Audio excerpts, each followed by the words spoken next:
Hi, welcome everyone to Startup Tuesday The Hague today. We're just going to wait 2 seconds for the last people to come in and then we're going to kick it off.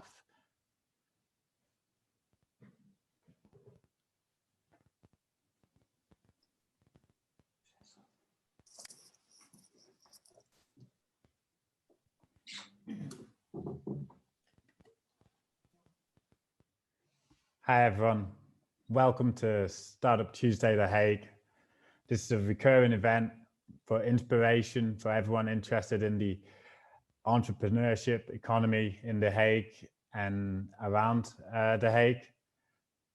It's organized by World Startup in collaboration with Impact City, The Hague Humanity Hub, The Hague Tech, The Hague Business Agency, Apollo 14, Yes Delft, Hotel School The Hague, and The Hague Security Delta as well. So it's really organized by a collaboration of the whole economy in The Hague. And World Startup, for those of you that don't know, it's a global entrepreneurship platform for impact startups.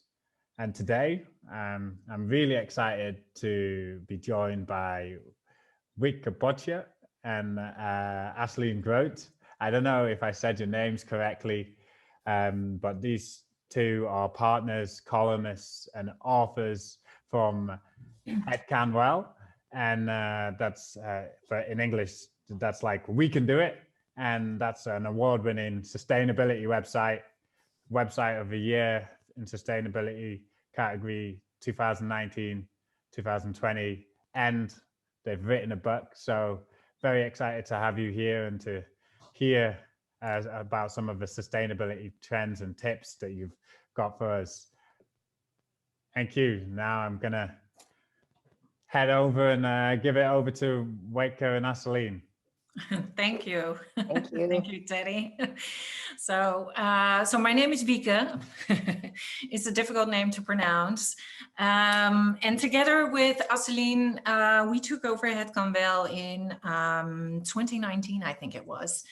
And in the meantime, this year, we also founded het Bureau Well, which you see underneath there. And together with these platforms, we're basically trying to show people that a sustainable lifestyle is not only very much doable, but it's also fun, it's accessible, it's not that complicated, and above all, it's a lot of fun. And so that's what we do all day long together, Asceline and me. You see Asceline as well. Hello, nice to meet you. And when we're doing this, we're creating content. I'll have it here for you. We're creating content, we're doing market research, and we have our own academy in which we have workshops and masterclasses online, of course, and working on a sustainable lifestyle. And in that process of doing all these things, we come along a lot of trends and developments in the sustainable world. And we would like to share 7 of those with you today in this presentation. So since we don't have a lot of time, I'll just move along. We've created a beautiful PowerPoint, or I should say Asceline has created that. I'm just here for the show to talk you through it. Let's see, we've sort of summarized it as 1, alternative living, 2, alternative eating, 3, alternative green, 4, alternative fashion, 5, alternative travel, 6, alternative consuming, and then 7, community. So not alternative, just community. And I'm going to talk you through all these 7 trends, elaborating a little bit about this. I think there is a Q&A, so if you want to know things, you can put that in the chat. But we're going to hit it off with a quiz question. So just to see, just for a little bit of fun, to see how much you know, our question is, if all goes well, you can see a pop-up screen on which you can actually respond and put in your answer. But the question is, how big, or actually tiny, is an average tiny house? So is that 15 square meters, 20, 28, or 35? So I think Yeah, there it is. You can fill it in.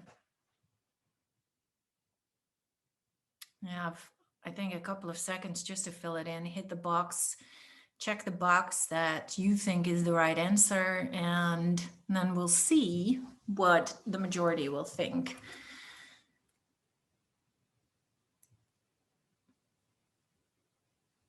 I think that will pop up in a second. No? Oh, there is the voting gone. Okay, so the majority, 44%, thinks that it's 20 square meters. Interesting. And a minority thinks it's 28 square meters, 6%, only 1%.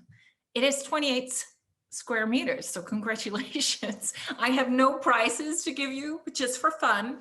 But the average is indeed 28 square meters. I mean, there's no rules. So, you know, you can make a house as tiny as you want. I've been in a couple of tiny houses that are indeed 15 square meters. I've been in a couple that are 20. I talked to someone who's actually building a tiny house that I think is 40 square meters. So that's pretty large, but 28 is the average surface of a tiny house. And we're asking this question, of course, because tiny houses, I think, oh, I cannot go on in my slide if the poll results stay up. Ah, good. Oh, can I go on in my slide at all? There you are.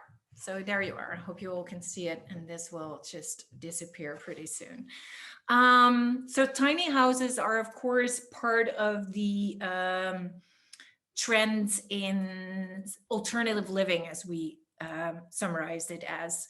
Because you see, there's a lot going on, of course, in the past year, especially, and that has basically accelerated a lot of stuff that was already happening.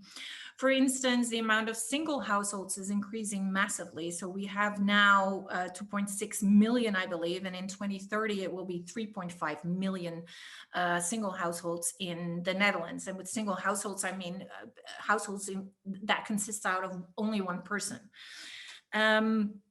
And at the same time, we started this year to work from our home. So we don't need to travel to our office every day anymore. So then people are thinking, what are we still doing in the city where there is not a lot of nature and the housing is very expensive? Let's just move away. So people want to move to nature, away from the city. They're willing to live in a tinier house, tinier service for a house, if they can get more nature back for that. So a bigger yard, for instance. They want to live in a more sustainable house. So insulation, energy neutral, off the gas, of course, self-reliant energy-wise, filtering rainwater, but also having your own vegetable garden. What's important also for a lot of people, especially after last year where loneliness has increased a lot, is to live in a community of like-minded people. So you have the feeling that even though you live in a one-person household, you're not totally on your own and by yourself.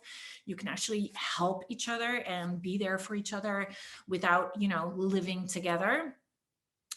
We want lower housing costs. So we don't want to spend all our money anymore on our mortgage. Because if our costs for living are lower, then we have more freedom and more time, more quality time to spend on our hobbies. And in that, the latest development actually is van life. And with van life, we mean living in a camper, like a van, a minivan, a bus.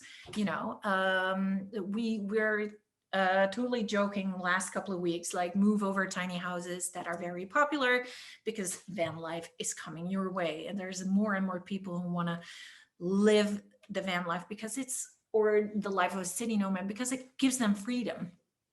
So we're moving away from the solid living in a house in the city. And we want more influence on how we live. We want to co-design our own house, make it the way we want it. That's where we're going with living. So that was trend number one. And then we come to trend number 2, which is about food. So here we have another quiz question for you. What percentage of the world's population is vegetarian? Is it either 0 to 5%, 5 to 10%, 10 to 15%, or more than 15% of the world population? So the world population, right? I'm just saying this because it includes countries like, for instance, India, where a lot of vegetarians live. I'm just saying, I'm not trying to influence your answer, of course. Just give us some time. Think about how much do you think worldwide? And then we'll see the answers up on the screen. Yes, let's see. The majority thinks it's 5 to 10. And that is correct because it's actually 8%. So that's a good estimate. There are still a couple of people who thought it was more than 15, which I like. It's very positive. I understand where you're going to, because a lot of the food world is changing. So I'll talk you to some trends, but it won't surprise you, obviously, that one of the trends is plant-based. So I was saying like 8% of the world population is vegetarian. In the Netherlands, we're a little bit behind in that perspective. We're on 3.9 in the Netherlands, and that includes a 1.5 percentage of people that are vegan, that's totally plant-based. So that's a little different than vegetarian, but there is no doubt that plant-based is coming up. I mean, if you look even at the regular supermarkets, almost the amount of plant-based products that are for sale there have doubled in the past year, I would say. So it's coming up. It's not strange anymore to say that you're vegan or that you're plant-based or that you want oat milk in your cappuccino instead of cow milk. So that's, of course, a trend that is going on. What has been going on for a while is, of course, organic. We still want organic food. Homemade artisanal food is on the rise because we want real food. More and more we want real food that's not packaged, pre-made, and has a lot of additives. We want food that is coming from the region that we live in, local food, and that has especially increased in the Corona times, of course, because we want to support our local farmers and stores. We want to buy it directly from the source. So there are a lot of initiatives that sell food that's coming directly from the farmers to the consumer instead of going through a supermarket. So a lot of corporations and subscriptions you can take on meals that are, or meal boxes that are delivered to your home. There's also a small amount of people that is self-supporting, so they want to have their own, at least partially, their own vegetable garden, grow their own food, package free, of course. Zero waste is a very big deal. We're getting more and more awareness in that area. We're getting, I don't know how to translate that, but statiegeld on cans and small plastic bottles, of course. You can give them back to the supermarket and you get like 5 or 10 cents for everything that you return. So those are good developments. Sustainable food, I can't read what's on there anymore. That's horrible. And prosumers. And prosumers are people who are producers and consumers at the same time.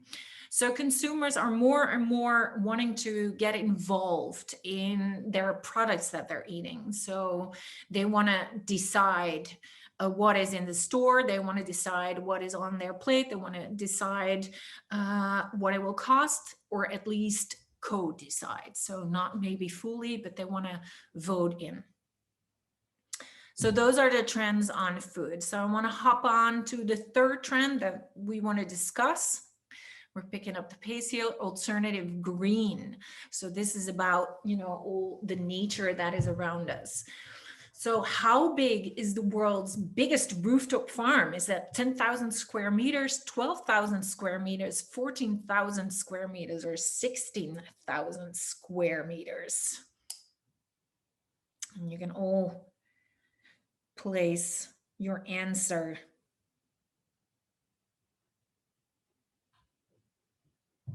And then see. I'm really curious for this one. Of course, you know, it's quite an abstract notion. What is 10,000 or what is 16,000? But it will be interesting to see. Getting the answer. Oh, most of you say 14,000. You're good, because that is the good answer. That is right. That's a rooftop farm that we find in Paris, actually. So we're doing hard work here in Europe, transforming the world. So that's nice. 14,000. Yep, the majority is right, 35%. So well done. Proud of you.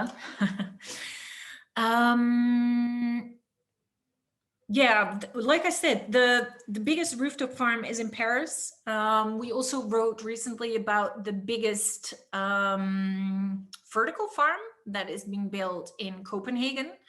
So that's also Europe. So that's nice. So that's very good to see all these trends going there. I'll just pass. It's annoying that I can't see my first trends here and I know them by heart, but community gardens are very good. Communal nature preservations. So that means that a bunch of people are getting together and they want to preserve nature. They want to make sure that no buildings are built there, or it's no intensive farming will take place there. So they actually get together and buy the land to preserve nature. There's a lot of initiatives in that area lately. There's food forests that are rising more and more also within cities. So it started in rural areas. And now more and more they're greening up also the city areas where you can sort of walk your neighborhood and pick along the way, pick the apples and the cherries, maybe, I don't know. So that's fun. That's very nice and good. There's nature inclusive farming. So for a long time, nature and farming didn't go hand in hand, which seems illogical because you think of green meadows, it seems to be nature. But so since the farming is so intense and so monocultured lately, there is no space for biodiversity. And if there is no biodiversity, as we know, we will sort of, well, eventually it's not good for nature, but it's not good for the people either, because the biodiversity is also taking care of the insects and the bees that are taking care of spreading the seeds for all the food that we eat, for instance. Planting trees, there is a lot of apps and add-ons and browser extensions that will enable you to plant extra trees, which is very nice because we're losing a lot of trees, you know, per minute. I think it was, well, a lot of football fields. See, there you go. I don't remember the number, but maybe Asceline can write it down for you in the chat. And green architecture. And with that, we mean making buildings that have greenery, actual bushes, plants, trees on the outside of the building. So in the walls, on the balconies and on the rooftops. And a good example of that is, for instance, the Bosco Verticale, which is a building in Milan. It's very well known and it has so much greenery on the outside. It's equivalent to 20,000 square meter of forest. So, you know, we shouldn't think too conservatively and think a forest is a horizontal place. Maybe in the mountains, not so horizontal, but we can also build it vertically and use the buildings in which we live to sort of greenify the world, so to say. All right, so those were the green trends. We're moving on to alternative fashion. One of my favorites. How many clothes does an average Dutch person have? So how much do they have in their closet, in their homes? Is that 134, 156, 173, or 189? You can fill it in to see.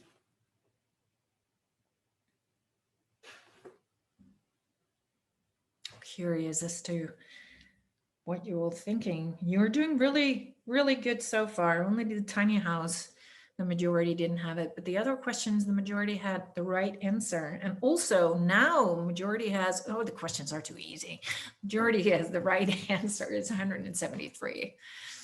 Okay, nice. So if you think about it, 173 clothes is a lot of clothes. That's a lot of clothes. If you want to wear them all, especially if you look at, we've distinguished some trends in like the fashion. Of course, it's not fast fashion anymore. It's slow fashion that is ruling here.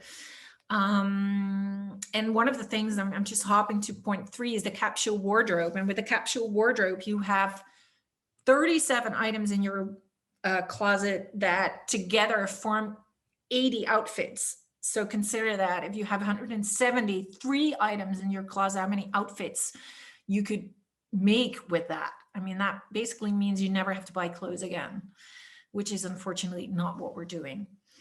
So but the awareness is rising on fast fashion and how bad it is for the environment, but also for the people who work in it, of course.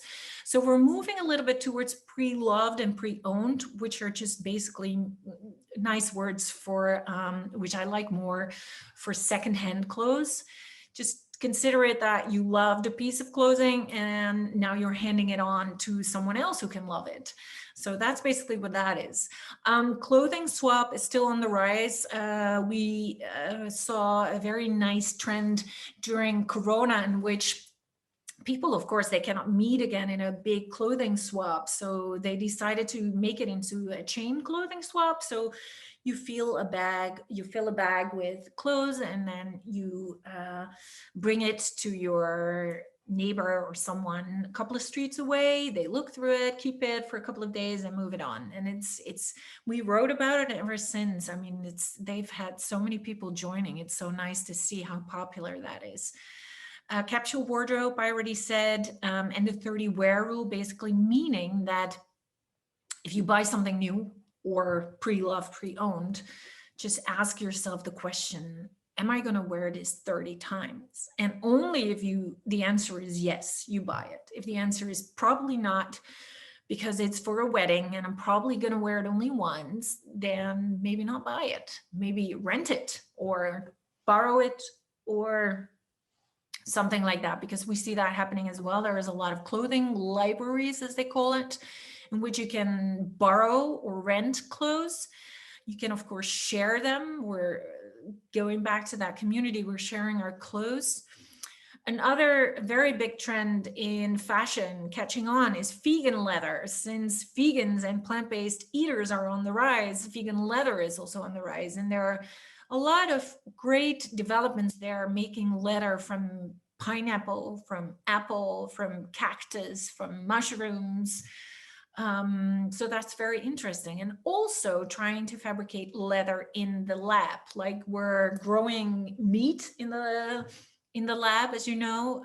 Now they're also creating fabrics in the lab, like cotton-like fabric or leathers. So that's an interesting development as well, because then you don't need any land anymore to grow cotton, for instance, and you can use that land to grow food, which is nice and very much needed. And then there are circular fabrics, of course, very high in development, because it's not easy to create new fabric from old fabric, because usually the thread is not strong enough. But we're getting there. It's getting better and better. So that's interesting to follow. And then pushing along too, because I'm just looking at the time a little bit, so I'm trying to push along. I have a lot to say. How many cars are ready to be shared in the Netherlands? This is alternative consuming. 52,000, 64,000, 81,000, and 96,000. So these are cars that you can share with sharing programs like Green Wheels, but also with Snapcar, or, you know, sharing your car with different people, meaning people outside your household. I'm curious as to how many you think are ready to be used as such or are registered as such right now. Let's see. Oh, again, you were right. 64,000. So next time we have to make these questions more difficult, Asceline. The majority of you guys have it right. So that's always nice to see. Okay, so we're moving on to the different consumer trends. And we've already described some of these trends in previous trends. You see a lot of it coming back, like swapping, lending, sharing. It's not too long ago that we owned a lot of books and CDs and DVDs, and now we're streaming everything. So we don't want to have things, we want to use things. We don't want to own it, we want to just simply use it. And we see that in a lot of things. Also in, say, well, a good example in the Netherlands are the swap bikes that are here all around. You know, you're just using the bike, you're leasing it, you're not owning it. So it means you have no responsibility for that. We see that in clothing, we see that in stuff, we see that in utilities, in everything. You can rent your furniture, your clothes, your washing machine. Also minimalism. So that relates a little bit to that capsule wardrobe that I was saying, owning less but enjoying it more. The average person has 10,000 things, and things are have more impact on the environment, believe it or not, than, for instance, air travel or meat eating or cars. So if you minimize the amount of stuff you buy and then not use stuff away in your house, not even knowing that you have it, throwing away, buying something new, then we minimize the amount of waste that we have, which is also one of the key points that the EU is working to, is the circular economy. So circular products. We like to recycle and also upcycle. So customize things or change into something new. Craftsmanship is coming back. So we're, instead of buying something that everybody buys, the fast fashion change, now you can customize it, for instance, and make it yourself. Also with furniture, do it yourself, or let other craftsmen do it for you. And of course, also here, zero waste. So we're using different things, buying different things. We're buying shampoo bars and toothpaste tablets instead of, you know, the tube, so that we can minimize the waste. So those are that. We're almost there. I think it's time, but I'm just going to push through the last ones. How many more Dutch people enjoyed their holiday in their own country in 2020 compared to 2019? So the Dutch who went on a holiday in the Netherlands instead of going abroad, how many more than last year? Did it rise with 15, 25, 35, or 45%?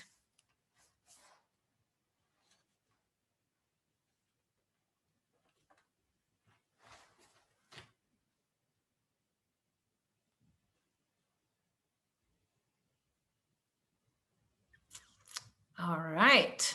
Oh, 45%, a lot of people think. Wow, that is a very high percentage. It's 25. So one person has it right.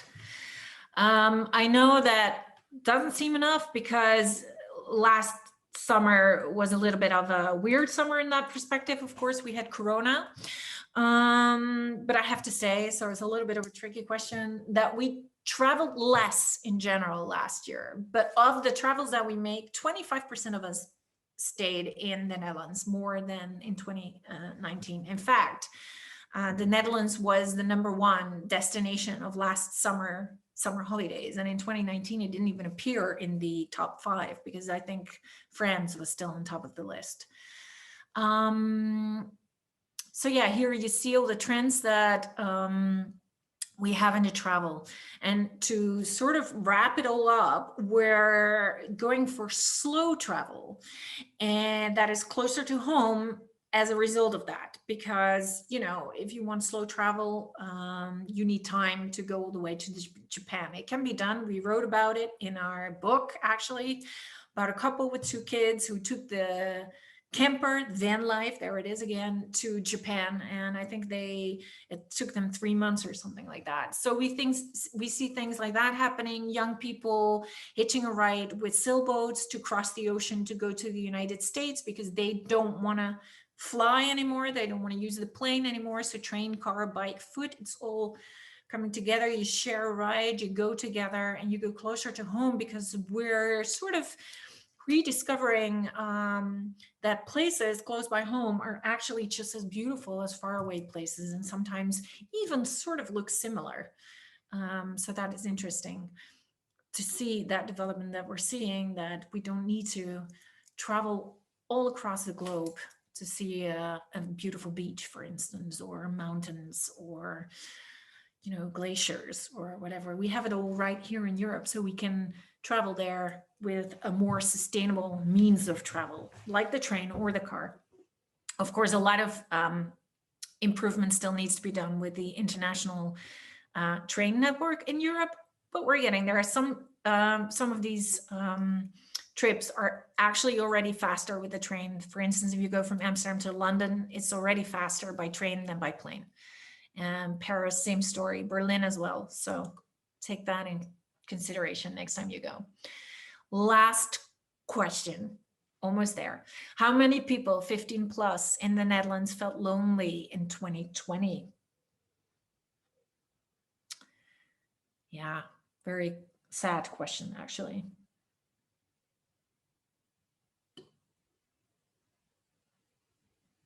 Really curious as to what you think.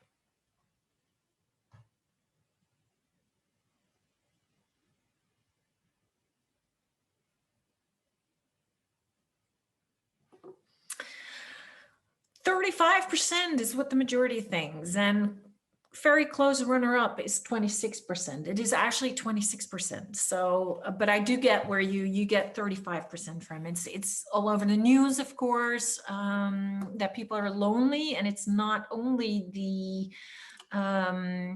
older people that we usually think of, the 75 or 65 plus people. It's also the young people, and Corona has just revealed that a little bit, of course, because we're more situated at home. But now that we're more situated at home, a lot of people who live on their own are also realizing, oh my God, I'm living on my own, and I want to live in a community, to have that feeling that I'm not alone. So here is where all the previous trends are sort of coming together, is the community. We lack that sense of community. We live in a very individual society, and we don't feel at home anymore there.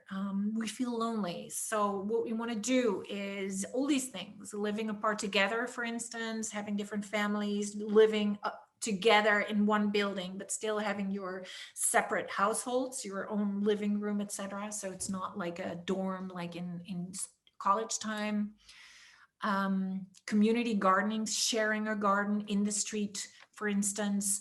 Sharing clothes, we've mentioned that. Cars, tools, doing it with like-minded people is important.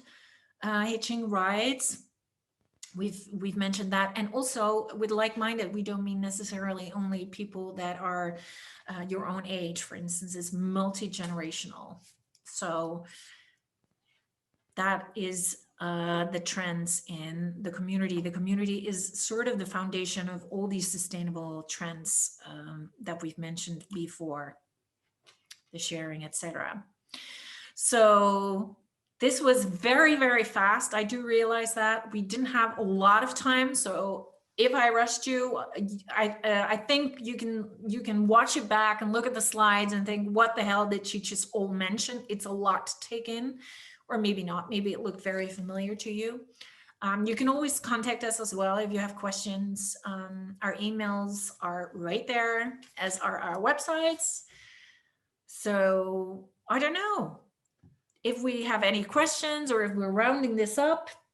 Yeah, I've got a couple of questions. Now, some people are asking about what hetkanWEL can do for them, actually. So in terms of assistance to companies, do hetkanWEL, for instance, help companies, and could they help, for instance, environmental NGO startup in reaching the right audience? Because communication is, of course, your strong point. Yeah, that's a very good question. So on the one end, we're helping consumers with practical tips, information, and inspiration to lead a more sustainable lifestyle.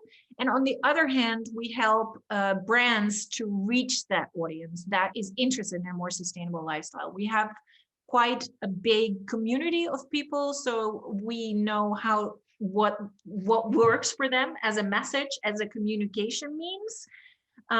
So we can advise in that. We can also make content, of course, for hetkanWEL, but also for their own means of communication. And we do things like we have a test panel, we test products, we do research in the sense that we ask questions to our readers to see what they want or where, maybe some difficulties can occur, things like that. So yeah, so that's what we do. We do the content, the consulting, the communication consulting, the content making, the market research, all that to help brands reach that sustainable audience. That's great.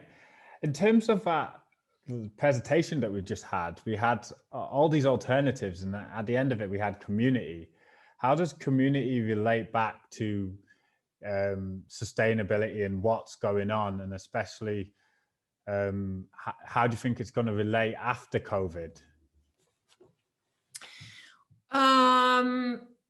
Well, like I said, we live in a very we've come to live in a very individual society, and we think we are connected with everyone through our screen, obviously, like now, or through our WhatsApp or social media. But we also feel very alone. And when we think of how do I want to live my life, I want to live it differently, things come up like I want to live more in nature. I want to have more spare time to do more meaningful things with my life, quality things that make me happier. I don't want to spend all my time working like crazy, just earning money to pay for my mortgage.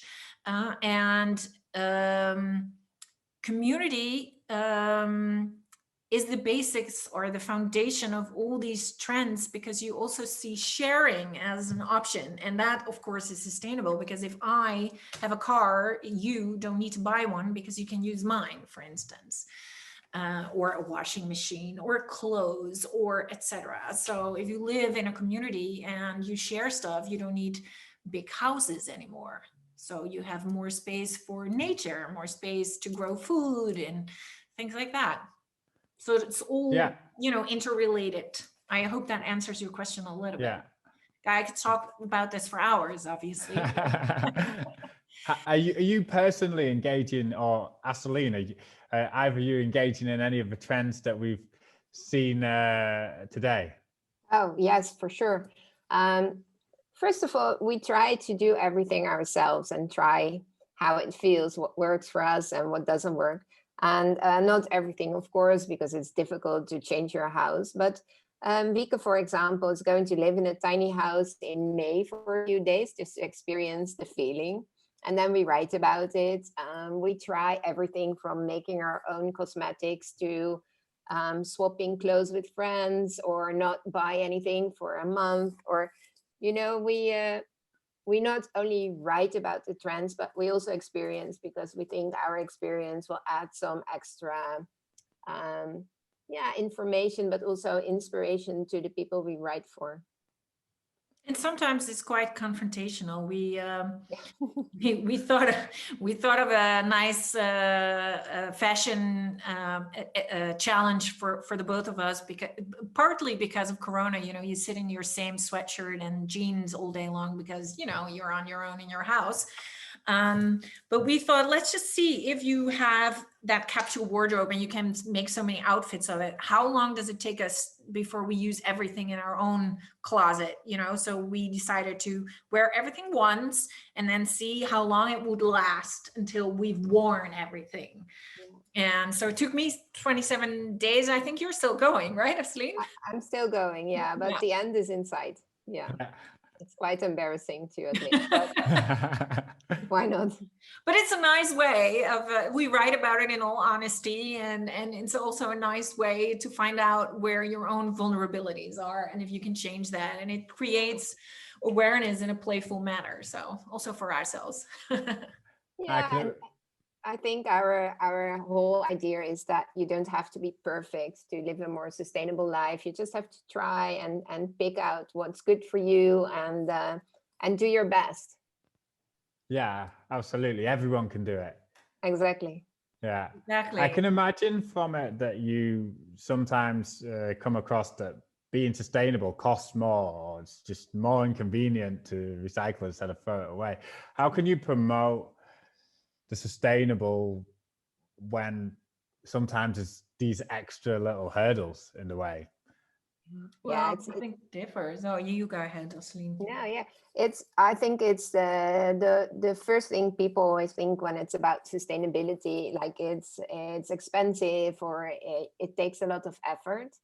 And we try to see it from another side, not what you can't do, but what you can do, and at the same time doesn't hurt the planet or the people around you. And if you look on the positive side, there's so much possibilities. And if you look at, for example, if you look at food and people say, if you're a vegan, like, oh gosh, you cannot eat this or you cannot eat that. But we always think like, okay, but we can eat this. And it's a matter of perspective. And especially, we spend so much money on stuff we don't need, for example. People keep on buying so many stuff for in their homes, in their closet, for their kids, and if we stop buying so much stuff, we will save so much money.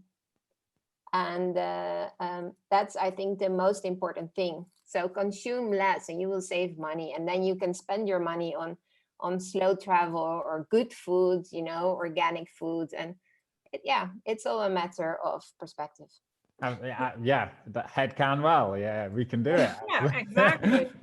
So, And that this is also why people, for instance, move into a tiny house, because they have less space to gather all that stuff. So if you buy something new, you are forced to throw something out or give something away. So that means that you save a lot of money, and so therefore they have more time to spend it on things that they love, gardening or traveling or playing guitar, whatever it is that tickles your fancy.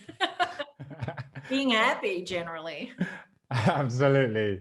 I'd like to thank you guys for coming today and giving us some tips about how we can live our lives, how we can engage and become more sustainable ourselves.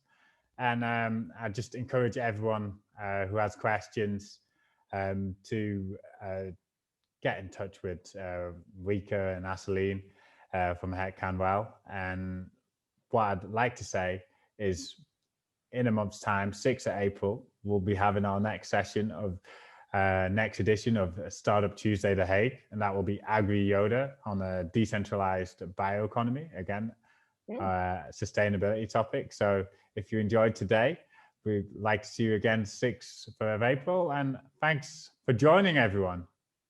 Yeah, thanks a lot for joining. Don't hesitate to contact us.